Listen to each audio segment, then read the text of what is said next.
Hello, I'm Scott McIntyre, Vice President of Product Marketing for Emulex Corporation. We're going to talk a little bit today about managing storage for virtual servers. As a leading provider of connectivity solutions for connecting servers to storage area networks, we know many of you who are implementing virtual server technologies are doing it by putting your virtual servers on a storage area network. It only makes sense, after all. You need the flexibility that a SAN provides to you as you provision storage for multiple virtual machines and as you migrate virtual machines from server to server. But we also know that you tend to run into some challenges maintaining your storage area management tools and your best practices as you go from the virtual to the physical environment. We're going to talk a little bit today about why that is and what you can do about it. Let's start by considering the physical server environment. We've got a couple very simple picture here, a couple physical servers attached to a storage area network. Let's say we've got a finance application up here and an HR application. And they've each got storage out in the SAN. There are a couple of things that you typically do as you manage these kinds of environments. First best practice is around zoning. You want to have your servers zoned in such a way that they can't get at some other server's storage. So typically, you'll have a zone for this finance application that will include its storage and zone that away from the HR application and its storage so that the HR application can't get at finance storage.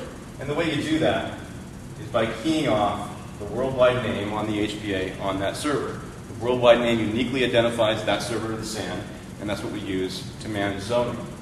We also do things like array level LUN mapping and LUN masking to make sure that the finance application can only see its storage as well.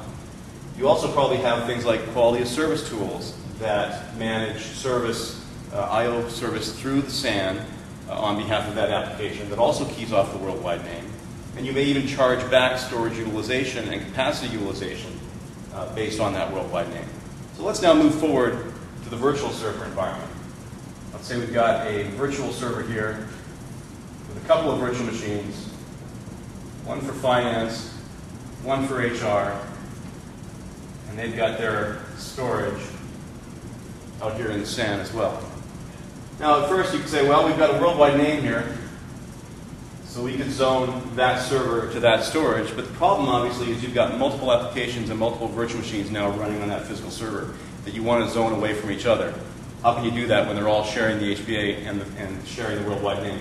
Well, a couple of years ago, IBM and Emulex got together and developed a technology called Endpoint ID Virtualization, or NPIV.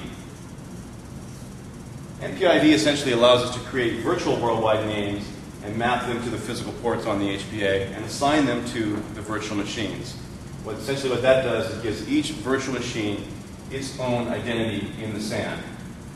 So we've got a finance application here with virtual worldwide name A, and the HR application has virtual worldwide name B.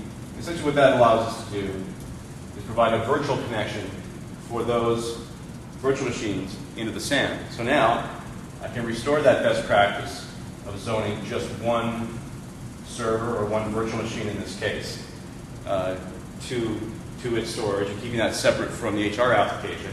I can also do things like charge back storage utilization, not just to the physical server, but all the way back up to the virtual machine based on its virtual worldwide name.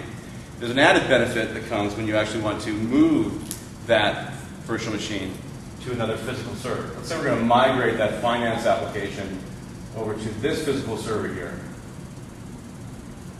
Well, the question first is, how do you do that if this physical server that you're moving this finance application to doesn't have access to this storage? It's not in this zone, right?